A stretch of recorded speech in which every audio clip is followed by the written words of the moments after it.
안녕하세요. 오늘은 2020년 6월 30일 화요일입니다.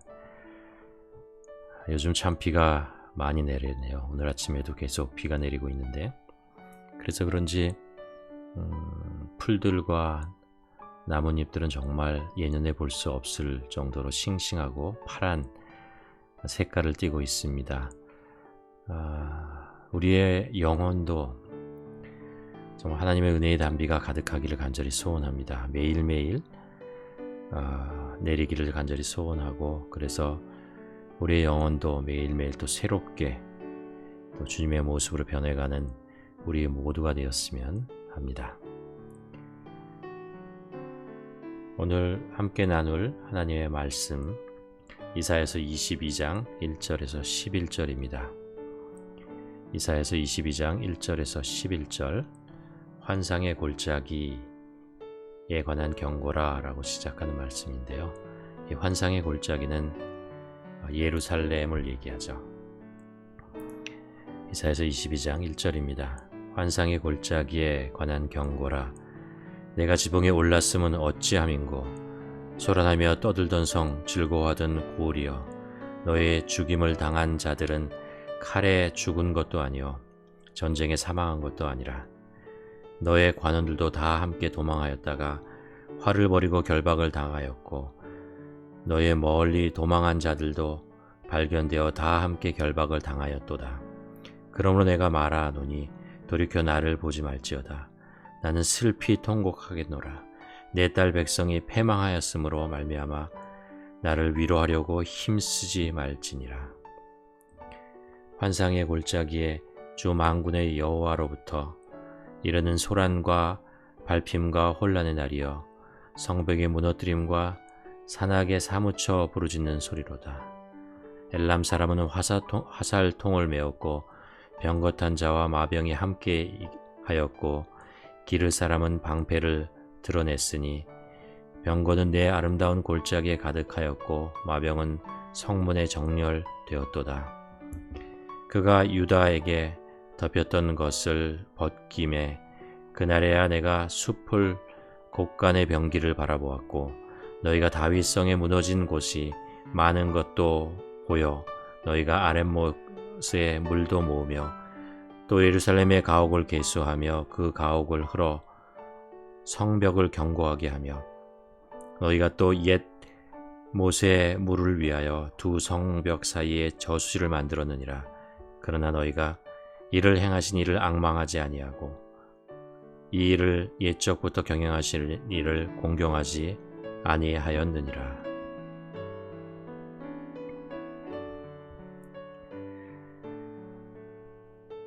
오늘 본문은 유다 백성들에 대한 하나님의 진노와 심판에 관한 것입니다.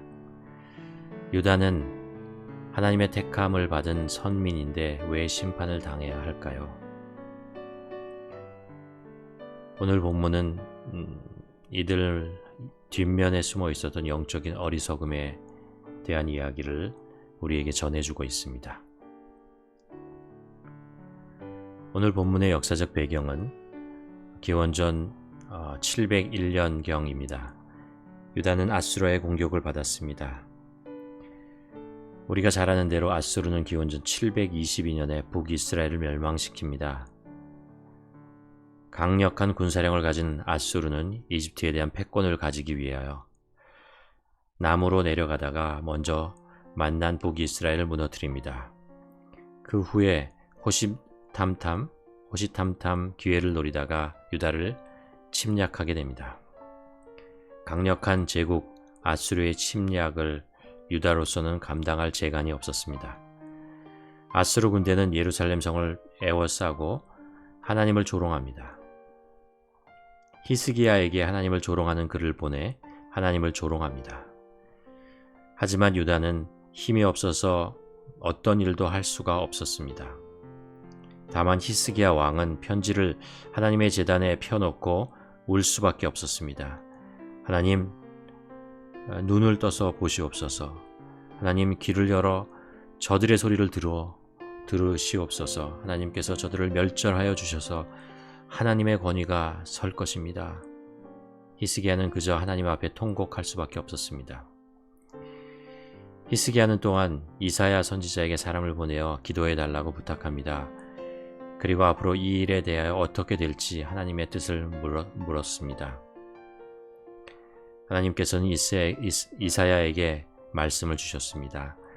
하나님이 아수르 군대를 물리칠 것이니 걱정하지 말라고 하셨습니다.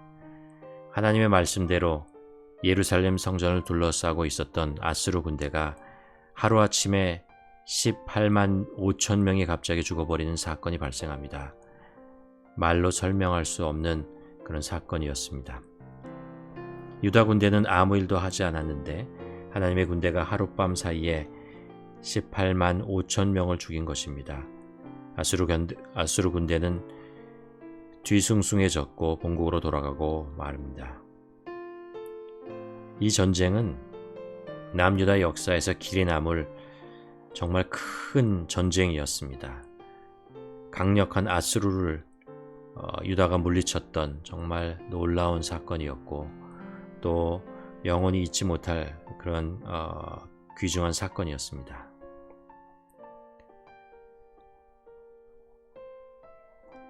그런데 이 승리의 이면을 들여다보면 전혀 다른 모습이 있었다는 것이 드러나게 됩니다. 그곳에는 이스라엘의 부끄러움, 비겁함, 어리석은 일들이 가득했다는 것을 알 수 있습니다. 오늘 본문은 이 전쟁의 뒷면을 우리들에게 보여주고 있습니다.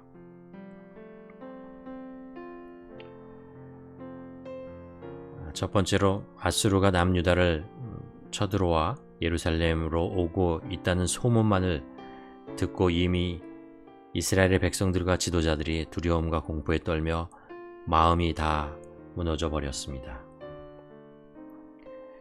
1절에 3절에 보면 네가 지붕에 올라가면 어찌함인고 소란하여 떠들던 성 즐거워하던 고울이여 너희의 죽임을 당한 자들은 칼에 죽은 것이 아니요 전쟁에 사망한 것도 아니라 너희 관원들도 다 함께 도망하였다가 화를 벌이고 결박을 당하였고 너희 멀리 도망한 자들도 발견되어 다 함께 결박을 당하였도다. 이들은 이미 겁에 질려 있었습니다. 성을 방어하고 지키겠다는 생각보다는 생명의 위협을 느끼고 도망갈 생각을 하고 있었습니다. 이들은 전쟁을 시작하기도 전에 이미 패배한 것이었습니다.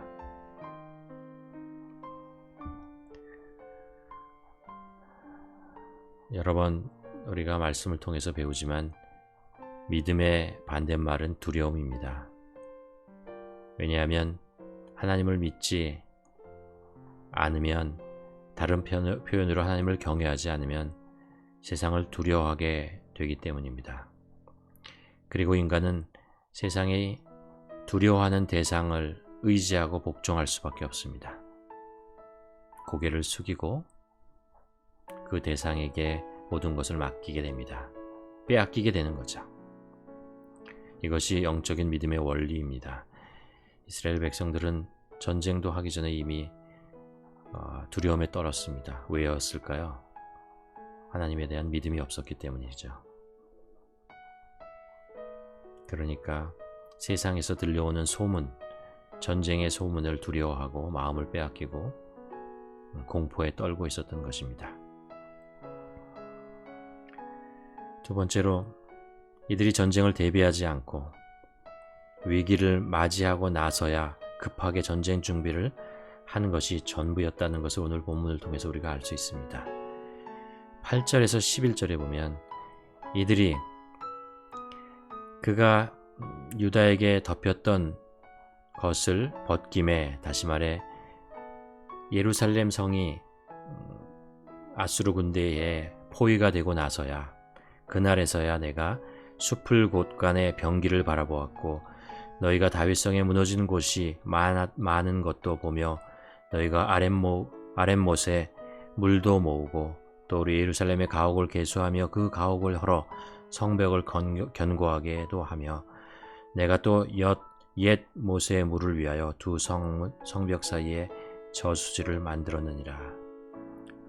그들이 포로를 당하고 나서야 병기가 어디에 있는지, 물을 어디에서 공급할 것인지, 성벽이 허물어졌다, 이미 허물어져 있다는 것을 발견하고 허둥지둥 그곳을 메우려고 합니다.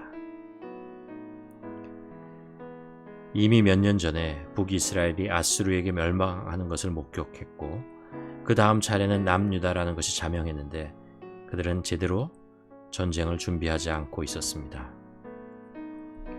오히려 13절에 보면 너희가 기뻐하며 즐거워하며 소를 죽이고 양을 잡아 고기를 먹고 포도주를 마시면서 내일 죽으리니 먹고 마시자 하는도다. 이미 그들에게 소망이 없으니 그냥 지금 현재에 있는 것을 즐기며 그리고 먹고 마시며 그냥 이렇게 잊어버리자 라는 태도로 살았다는 것입니다. 마치 이들은 자기들의 실력과 국제 정세를 보아 아수르를 도저히 막을 수 없을 것이니까 자포자기한 것이었습니다. 그래서 현재를 그냥 즐기며 취하며 살자고 마음을 먹은 듯합니다. 그리고는 전쟁에 대한 아무런 대비도 하지 않고 있었습니다.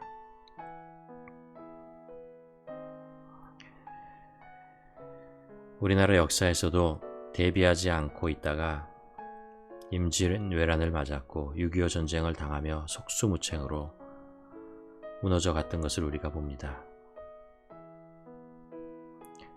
과연 우리는 영적 전쟁을 위해 무엇을 대비하여 왔는지, 대비하고 있는지 자문해 보게 됩니다.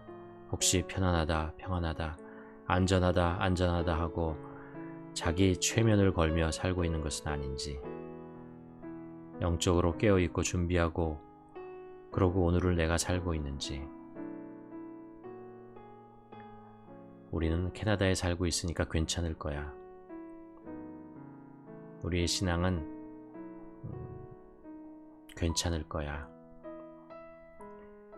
이렇게 생각하며 살고 있는 것은 아닌지, 우리는 과연 영적 전쟁이라는 것이 오고 있다고 생각하고 있는 건지, 요한계시록과 데살로니가 전서에서 얘기하는 것처럼 마지막 때에 대한 경고와 그리고 예언이 나와 아무 상관이 없는 것처럼 오늘 눈앞에 보이는 평화에 도취되어 살고 있는 것은 아닌지 한번 생각해 보게 됩니다. 그리고 세 번째로 이사야가 고발하고 있는 것은 이 전쟁의 이면, 그들은 승리가 마치 자신들의 업적인 양 자랑하고 있는 모습을 고발하고 있습니다. 11절에 보면 그러나 너희가 이를 행하신 이를 앙망하지도 아니하고 이 일을 옛적부터 경영하신 이를 공경하지도 아니하였느니라. 이 전쟁은 하나님께서 이스라엘 백성을 불쌍히 여기셔서 완전히 폭삭 망할 수밖에 없었던 상황에서 구원해 주신 것이었습니다. 그런데 이들은 하나님의 도우심에 대해 별로 감사하지 않고 잃어버렸습니다. 오히려 이 전쟁이 자신들의 능력과 자신들이 무엇을 해서 승리한 것처럼 그렇게 자만하고 있었다라는 것입니다. 그 옛날 사울 왕이 아말렉과의 전쟁에서 승리하고 돌아오다가 갈멜살에서 자신의 승전비를 먼저 세웠던 것이 생각납니다. 무서운 교만에 빠져버렸습니다. 은혜를 쉽게 잊어버리는 백성은 망할 수밖에 없습니다.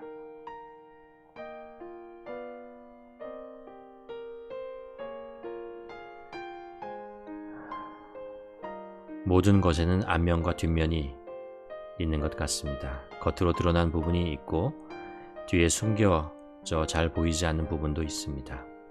우리 인생에도 마찬가지라고 생각합니다.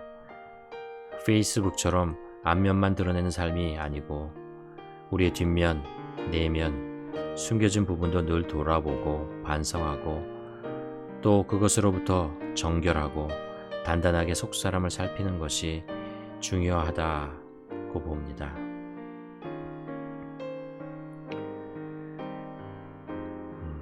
오늘 본문은 하나님께서 이사야를 통해 이스라엘 백성들의 뒷모습, 앞면, 내면을 드러내 보입니다.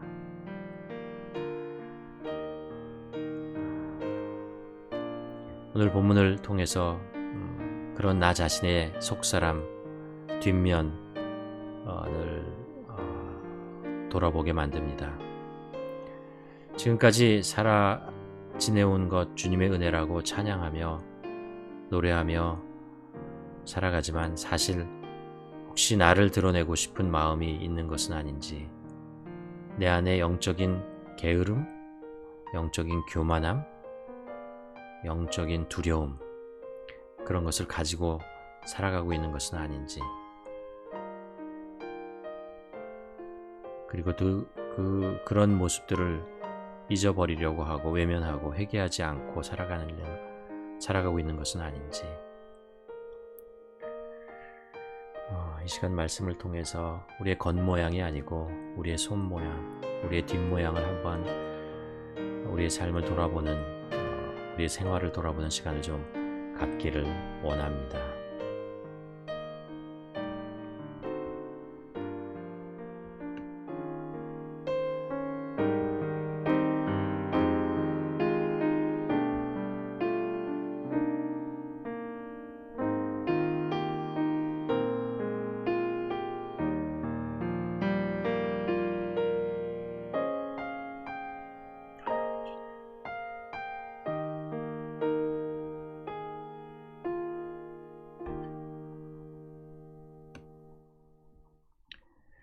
하나님, 오늘도 저희는 아버지의 은혜만을 구합니다. 주님과 동행하며 주님을 더 알고 경험하고 가까이 하기를 소원합니다. 오늘 특별히 본문 말씀을 통해서 간구하는 것은 우리들이 영적인 고면에 빠지지 않게 도와주시옵소서.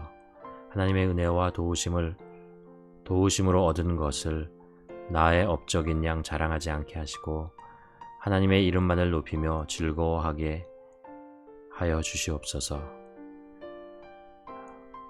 그리고 저희들이 영적으로 그리고 생활 속에서 게으름에 빠지지 않게 도와주시옵소서. 현재의 상황에만 빠져 다가올 마지막 때를 잊고 준비 없이 오늘을 허비하지 않기를 소원합니다. 그리고 바라기는 하나님을 경외함으로 세상의 두려움에 빠지지 않게 저희들의 마음을 강건하게 지켜 주시옵소서.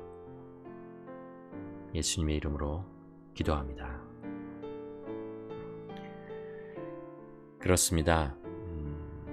오늘 본문이 우리들에게 참 깊은 찔림이 됩니다. 그렇지만 이것을 우리가 잊지 않고 하나님의 은혜에 붙들려 살 때 또 하나님께서 더 큰 은혜와 더 큰 능력으로 우리의 삶을 지켜주실 것을 믿습니다. 늘 주님 안에서 영적으로 깨어 우리의 속과 겉과 안과 밖을 다듬으며 살아가는 오늘 하루가 되기를 주님의 이름으로 간절히 축원합니다.